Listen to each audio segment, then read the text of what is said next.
ಬಂಧುಗಳೇ, ಇವತ್ತಿನ ದಿವಸ ಈ ವಿಡಿಯೋ ಮಾಡುವ ಮೂಲಕ ರಾಜ್ಯದ ಗೌರವಧನ ಕಾರ್ಯಕರ್ತರ ಗಮನಕ್ಕೆ ತರಬಯಸೋದೇನೆಂದರೆ,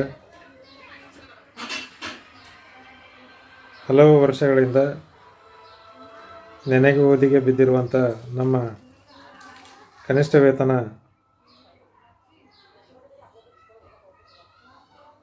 ಅಥವಾ ಖಾಯಮತಿ ಕುರಿತು ಹೋರಾಟ ಮಾಡ್ತಾ ಬಂದಿದ್ದೀವಿ. ಈ ಕನಿಷ್ಠ ವೇತನ ಫೈಲ್ ಈಗಾಗಲೇ ಸರ್ಕಾರಕ್ಕೆ ಹೋಗಿ 1 ತಿಂಗಳ ಮೇಲಾಯಿತು. ಅಧಿಕೃತವಾಗಿ ಇಲಾಖೆಯಿಂದ ಸರ್ಕಾರಕ್ಕೆ ಅರ್ಜಿ ಪ್ರಸ್ತಾವನೆ ಹೋದರೂ ಕೂಡ ಕೆಲವು ಘಟಬದ್ಧ ಹಿತಾಸಕ್ತಿಗಳು, ನಮ್ಮ ವಿರೋಧಿ ಬಣಗಳು ಕನಿಷ್ಠ ವೇತನ ಫೈಲ್ ಸರ್ಕಾರಕ್ಕೆ ಹೋಗೇ ಇಲ್ಲ, ಇದು ಶುದ್ಧ ಸುಳ್ಳಿದೆ, ಆರ್ಥಿಕ ಇಲಾಖೆ ಹೋಗಿಲ್ಲ ಅಂಥೇಳಿ ರಾಜ್ಯದ MRW, ARW, URW ಕಾರ್ಯಕರ್ತರಿಗೆ ದಾರಿ ತಪ್ಪಿಸುವಂಥ ಕೆಲಸ ಮಾಡ್ತಾಯಿದ್ದಾರೆ. ಮತ್ತು ನವ ಕರ್ನಾಟಕ ಸಂಘಟನೆಯ ಮುಖಂಡರ ಮೇಲೆ ಗಂಭೀರವಾದ ಆರೋಪವನ್ನು ಮಾಡುವ ಮೂಲಕ ನಮ್ಮ ಘನತೆ ಗೌರವಕ್ಕೆ ತೇಜೋವಧಿ ತರುವಂಥ ಕೆಲಸವನ್ನು ಮಾಡ್ತಾಯಿದ್ದಾರೆ. ಅದನ್ನು ನಾವು ಖಂಡನೆ ಮಾಡ್ತೀವಿ.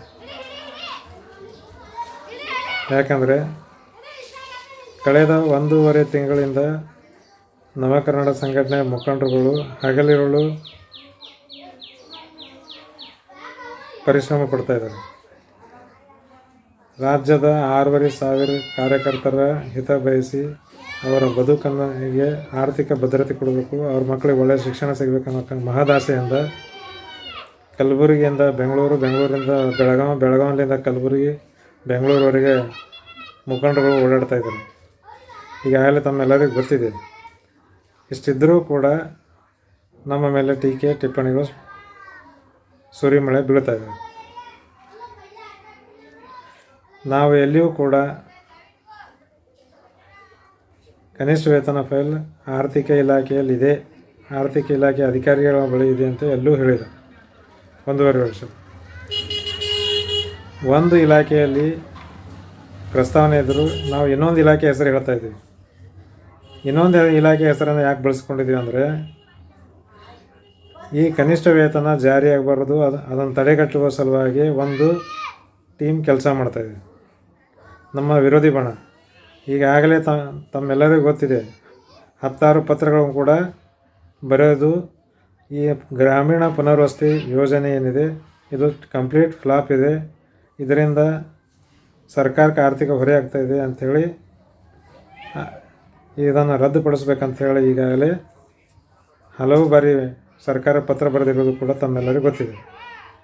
ಇಂಥ ಒಂದು ಟೀಮ್ ಈ ಕನಿಷ್ಠ ವೇತನ ಜಾರಿಯಾಗದಂತೆ ಅದನ್ನು ತಡೆಗಟ್ಟುವ ಸಲುವಾಗಿ ಅಲೆದಾಡುತ್ತಿರುವುದು ನಮ್ಮ ನವ ಕರ್ನಾಟಕ ಸಂಘಟನೆಯ ಮುಖಂಡರ ಗಮನಕ್ಕೆ ಬಂದಿದ್ದು, ಆಮೇಲೆ ಅವರು ಒತ್ತಡ ಕೂಡ ಹಾಕ್ತಾ ಇರೋ ವಿಷಯ ಕೂಡ ಗೊತ್ತಾಗಿದ್ದರಿಂದ ಒಂದು ಇಲಾಖೆಯಲ್ಲಿ ನಮ್ಮ ಪ್ರಸ್ತಾವನೆ ಇದ್ದರೆ ನಾವು ಬೇರೊಂದು ಇಲಾಖೆ ಹೆಸರು ಹೇಳುವ ಮೂಲಕ ನಮ್ಮ ವಿರೋಧಿ ಬಣಗಳಿಗೆ ದಾರಿ ತಪ್ಪಿಸುವಲ್ಲಿ ಪ್ರಯತ್ನ ಮಾಡ್ತಾಯಿದ್ದೀವಿ. ಆದರೆ ನಮ್ಮ ಕಾರ್ಯಕರ್ತರಲ್ಲಿ ಗೊಂದಲ ಮೂಡಿಸ್ತಾಯಿದ್ದಾರೆ. ನಾವು ಕಾರ್ಯಕರ್ತರಿಗೆ ಯಾರಿಗೂ ದಾರಿ ತಪ್ಪಿಸಿಲ್ಲ. MRWಗಳು ಆಯಿತು, ARW ಕಾರ್ಯಕರ್ತ ಆಯಿತು, URW ಕಾರ್ಯಕರ್ತರಿಗೆ ಆರ್ಥಿಕ ಇಲಾಖೆಯಲ್ಲೇ ಈ ಫೈಲ್ ಇದೆ, ಇಂಥ ಅಧಿಕಾರದ ಮೇಲೆ ಮಾತಾಡಿದೆ ಅಂತ ಎಲ್ಲೂ ನಾವು ಹೇಳಿಲ್ಲ. ಏನು ಹೇಳಿದೆವಪ್ಪ ಅಂದ್ರೆ, ಆರ್ಥಿಕ ಇಲಾಖೆಯಲ್ಲಿಗೆ ನಮ್ಮ ಪ್ರಸ್ತಾವನೆ ಬಂದ ಮೇಲೆ ಅದು ತಡೆಗಟ್ಟದಂತೆ ಅಲ್ಲಿ ನಾವು ವ್ಯವಸ್ಥೆ ಮಾಡ್ತಾಯಿದ್ವಿ. ಅದು ಅವ್ರ ಕೈ ಘಟಾನುಘಟಿ 2 ಸಚಿವರ ಕೈಯಲ್ಲಿ ಜೊತೆ ಮಾತಾಡಿ ಆರ್ಥಿಕ ಇಲಾಖೆ ಮಾತಾಡುವ ಮೂಲಕ ಪ್ರಸ್ತಾವನೆ ಅರ್ಜಿ ವಾಪಸ್ ಬರದಂತೆ ನೋಡಿಕೊಳ್ಳುವಂಥ ವ್ಯವಸ್ಥೆ ಮಾಡ್ತಾಯಿದ್ದೀವಿ ಅನ್ನೋದು ಹೇಳಿದ್ದೀವಿ. ಅದನ್ನು ಹೊರತುಪಡಿಸಿ ಕನಿಷ್ಠ ವೇತನ ಫೈಲ್ ಅಲ್ಲಿ ಆರ್ಥಿಕ ಇಲಾಖೆಯಲ್ಲಿ ಪೆಂಡಿಂಗ್ ಇದೆ ಅಂತ ಎಲ್ಲೂ ಹೇಳಿಲ್ಲ. ಇವತ್ತಿನ ದಿವಸ ನಮ್ಮ ಸಂಘದ ರಾಜ್ಯ ಅಧ್ಯಕ್ಷರಾದ ಫಕೀರಗೌಡ ಪಾಟೀಲ್ ಅವರು ನಮ್ಮ ಸಚಿವರಾದಂಥ ಶ್ರೀಮತಿ ಲಕ್ಷ್ಮೀ ಹೆಬ್ಬಾಳ್ಕರ್ ಮೇಡಮ್ ಅವ್ರ ಹತ್ರ ವಿಷಯ ಪ್ರಸ್ತಾಪಿಸಿ ಈ ಮಹಿಳಾ ಮತ್ತು ಮಕ್ಕಳ ಕಲ್ಯಾಣ ಇಲಾಖೆಯ ಚೀಫ್ ಸೆಕ್ರೆಟರಿ ಅವರಿಗೆ ಮಾತಾಡಿ ಕೂಡಲೇ ಕಡತವನ್ನು ಆರ್ಥಿಕ ಇಲಾಖೆಗೆ ರವಾನೆ ಮಾಡಬೇಕಂತೇಳಿ ಆದೇಶ ಮಾಡಿದ್ದಾರೆ. ಇದು ನಮ್ಮ ಸಂತೋಷದ ವಿಷಯ. ಸೋಮವಾರ ಅಥವಾ ಮಂಗಳವಾರ ಈ ಫೈಲ್ ಈಗಾಗಲೇ ಆರ್ಥಿಕ ಇಲಾಖೆಗೆ ಹೋಗುವ ಸಾಧ್ಯತೆ ಇದೆ, ಅಧಿಕೃತವಾಗಿ ಹೋಗ್ತದೆ. ಅಲ್ಲಿಗೆ ಹೋಗಿರೋ ಫೈಲ್ ವಾಪಸ್ ನಮ್ಮ ಇಲಾಖೆಗೆ ಬರಬಾರ್ದು ಅನ್ನೋ ದೃಷ್ಟಿಯಿಂದ ನಾವು ಸಚಿವರ ಮೂಲಕ ಹೇಳಿಸಿ ಮಾತಾಡೋದಂಥ ವ್ಯವಸ್ಥೆ ಮಾಡಿದ್ದೀವಿ. ಈಗಾಗಲೇ ಕಳೆದ ವರ್ಷ ಗೌರವಧನ ಹೆಚ್ಚಳದಾಯಿತು, ಇನ್ನೊಂದು ಬೇರೆ ಹೊಸ ತಾಲೂಕದ MRWಗಳ ವಿಷಯ ಆಯಿತು. ಹೋಗಿ ಇಲಾಖೆಯಿಂದ ವಾಪಸ್ ಬಂದಿರುವಂಥ ಪ್ರಸಂಗಗಳು ತಾವೆಲ್ಲರೂ ನೋಡಿದ್ದೀರಿ, ಗಮನಿಸಿದ್ದೀರಿ. ಇದು ನಮ್ಮ ಕನಿಷ್ಠ ವೇತನ ಫೈಲ್ ಕೂಡ ಇದೇ ರೀತಿ ವಾಪಸ್ ಬರಬಾರ್ದು ಅನ್ನೋ ಕಾರಣಕ್ಕೆ ನಾವು ಅದನ್ನು ತಡೆಗಟ್ಟುವಂಥ ಅಲ್ಲಿಯೇ ಕೆಲಸ ಮುಂದುವರಿಬೇಕು. ವಾಪಸ್ ಬರಬಾರ್ದು ಅನ್ನೋಂಥ ಪ್ರಾಮಾಣಿಕ ಪ್ರಯತ್ನ ಮಾಡಿ ಅದಕ್ಕೆ ಏನೇನು ಬೇಕಾದ ಅದೆಲ್ಲ ವ್ಯವಸ್ಥೆ ಮಾಡಿ ಅಲ್ಲಿಂದ ಪಾಸ್ ಆಗುವಂಥ ವ್ಯವಸ್ಥೆ ಮಾಡಿದ್ದೀವಿ. ಕಾರ್ಯಕರ್ತರು ಯಾರೂ ಗೊಂದಲಕ್ಕೆ ಒಳಗಾಗಬಾರ್ದು ಮತ್ತು ಯಾವುದೇ ಅಪಪ್ರಚಾರಕ್ಕೆ ಅವಕಾಶ ಮಾಡಿಕೊಡ್ಬೇಡ್ರಿ. ನಾವು ಪ್ರಾಮಾಣಿಕವಾಗಿ ನಿಮ್ಮ ಪರವಾಗಿದ್ದೀವಿ, ನಿಮ್ಮ ಪರ ಕೆಲಸ ಮಾಡ್ತಾಯಿದ್ದೀವಿ ಮತ್ತು ಮಾರ್ಚ್ 3ರವರೆಗೆ ನಾವು ವೇಟ್ ಮಾಡ್ತೀವಿ ಅಂತೇಳಿ ಯಾರು ಸಚಿವರಿಗೆ ಗಮನ ತರಲಾಗಿದೆ. ಮಾರ್ಚ್ 3ರ ಒಳಗಾಗಿ ಏನಾದರೂ ಒಂದು ತಾರ್ಕಿಕ ಅಂತ್ಯ ಕಾಣದೇ ಹೋದಲ್ಲಿ ನಾವು